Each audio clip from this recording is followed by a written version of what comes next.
Presiden Jokowi memberhentikan Budi Gunawan sebagai Kepala Badan Intelijen Negara di akhir masa jabatannya. Keputusan ini pun mengundang respons dari PDIP karena Budi adalah orang dekat Megawati Soekarnoputri. Politikus PDIP Bambang Wuryanto alias Bambang Pacul menyampaikan pihaknya menerima keputusan tersebut.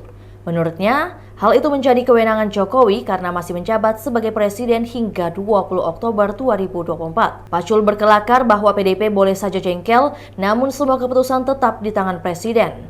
Ia juga menambahkan, proses pergantian kepala BIN juga masih melewati proses panjang. Sebab, para calon kepala BIN harus terlebih dahulu melewati uji kelayakan dan kepatutan di DPR RI. Dengan begitu, sosok yang bakal menjadi kepala BIN kemungkinan bakal ditetapkan oleh presiden selanjutnya. Di sisi lain, Ketua DPR Puan Maharani sudah mengungkap sosok calon kepala BIN yang diusulkan Jokowi. Sosok tersebut adalah Muhammad Herindra, Wakil Menteri Pertahanan sekaligus mantan Danjen Kopassus. Herindra juga sudah memenuhi panggilan Prabowo di kediaman Jalan Kartanegara bersama para calon menteri lainnya. Itulah tadi berita hot news kita pada hari ini. Saksikan berita hot news lainnya hanya di kanal YouTube dan Facebook Tribun Timur. Download Tribun X sekarang, menghadirkan lokal menjadi Indonesia.